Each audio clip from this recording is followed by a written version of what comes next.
Hey you guys, check this out. I'm playing Chrome Dino Run with a Chromecast remote.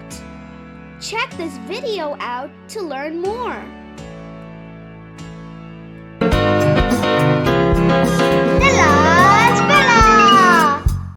So what you want to do first is click Pair New Device.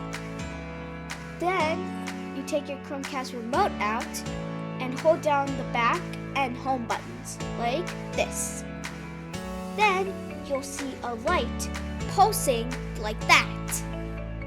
Then you'll see this available device called Chromecast Remote. Click on it and then click Pair.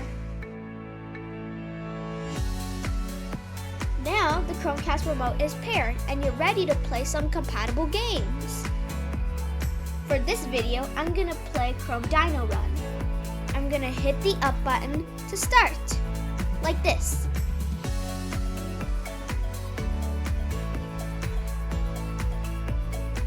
Isn't it fun? So now you can play some of the compatible games hands-free. Isn't that awesome? Well, thanks for watching and Nila Zvela out.